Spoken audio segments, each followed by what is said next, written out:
આડું ટકરાવવાની વાતમાં રોકી ₹10 લાખની સનસનીખેજ ચોરી। અંકલેશ્વર જેડીસી વિસ્તારમાં આજે બપોરના સુમારે એક ચોંકાવનારી ઘટના સામે આવી છે, જેમાં 3 અજાણ્યા ઈસમોએ ચતુરાઈપૂર્વક એક નોકરિયાત યુવકને વાતોમાં રોકીને તેની ગાડીમાંથી રોકડા ₹10 લાખની ચોરી કરી ફરાર થઈ ગયા હતા। આંગડિયા પેઢીમાંથી રોકડ લઈને જતી વખતે બની ઘટના। ફરિયાદી ધવલભાઈ વિરેન્દ્રભાઈ ભાટુ, ઉંમર વર્ષ 22, જેઓ કોસંબડી ખાતે આવેલ શક્તિ એન્ટરપ્રાઇઝમાં એકાઉન્ટન્ટ તરીકે નોકરી કરે છે, તેઓએ પોલીસ સ્ટેશનમાં આવીને અંગેની ફરિયાદ નોંધાવી છે। ફરિયાદ મુજબ આજરોજ તારીખ 8/12/2025ના રોજ બપોરના આશરે 2:45 વાગે તેમને અંકલેશ્વર પ્રતિન ચોકડી પાસે આવેલ આરકે આંગડિયામાંથી ફોન આવ્યો હતો કે વેરાવળ ખાતેથી આવેલા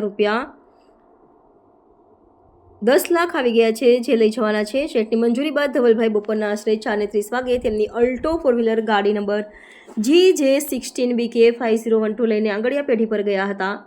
ત્યાંથી 4:45 વાગે તેઓએ રોકડા ₹10 લાખ એક સફેદ પ્લાસ્ટિકની થેલીમાં લીધા અને તે રકમ ડ્રાઈવરની બાજુવાળી સીટમાં મૂકીને પોતાની ઓફિસે જવા રવાના થયા હતા। રોંગ સાઈડમાં જતા મોકો મળતા ધવલભાઈ પ્રતિન બ્રિજથી નીચેની નેશનલ હાઈવે નંબર 48ના સર્વિસ રોડ ઉપર રોંગ સાઈડ થઈને વાલિયા ચોકડી તરફ જતા હતા, તથા વાલિયા ચોકડી થઈને કોસંબડી તરફ આવવાના રસ્તા પર નોટિફાઈડ ઓફિસવાળા ગેટ પાસે પહોંચે ત્યારે આ બનાવ બન્યો હતો। ગાડી સરખી આંખો મને વાગ્યું છે, કઈ ધ્યાન ભટકાવ્યું। આ સ્થળે એક હેલ્મેટ પહેરેલા અજાણ્યા ઈસમે સ્પોર્ટ બાઇક ચલાવતા આવીને ધવલભાઈની ગાડી નજીક આવી તેમની ગાડી ધીમી રખાવી તે ઈસમે કાચ ઉતારવા કહી ધવલભાઈએ કહ્યું કે સરખી ગાડી હાંકો, મને તમારી ગાડીથી પગમાં લાગી ગયેલ છે। ત્યારબાદ તે બાઇક ચાલક ડ્રાઈવર સાઈડ તરફ આવી ગયો અને ધવલભાઈને ગાડીમાંથી નીચે ઉતરીને પોતાનો પગ બતાવી વાતચીતમાં રોક્યા। ધવલભાઈએ તેને સોરી પણ કહ્યું હતું।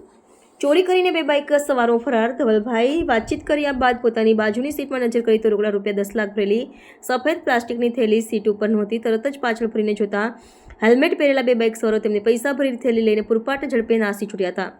પ્રાથમિક દ્રષ્ટિએ આ ઘટનામાં કુલ 3 અજાણ્યા ઈસમો સંડોવાયેલા હોવાનું જણાય છે, જેમણે કાવતરું રચીને ધવલભાઈનું ધ્યાન ભટકાવ્યું અને આ મોટી રકમની ચોરીને અંજામ આપ્યો। પોલીસ તપાસ શરૂ। સમગ્ર ઘટના તારીખ 8/12/2025ના રોજ 4:45થી 5 વાગ્યાના સમયગાળા દરમિયાન નોટિફાઈડ ઓફિસના ગેટ પાસે વાલિયા ચોકડીથી કોસંબડી તરફ જવાના રસ્તા પર બની છે। પોલીસે ફરિયાદીની વિગતવાર ફરિયાદ નોંધીને 3 અજાણ્યા ઈસમો વિરુદ્ધ કાયદેસરની કાર્યવાહી હાથ ધરી છે અને આસપાસના સીસીટીવી ફૂટેજની મદદથી વધુ તપાસ શરૂ કરી છે। અંકલેશ્વર જેડીસી વિસ્તારમાં બનેલી આ સનસનીખેજ ચોરીની ઘટનાને પગલે વેપારી આલમમાં ચિંતાનો માહોલ ફેલાયો છે। રિપોર્ટર રવિ સૈયદ, અંકલેશ્વર।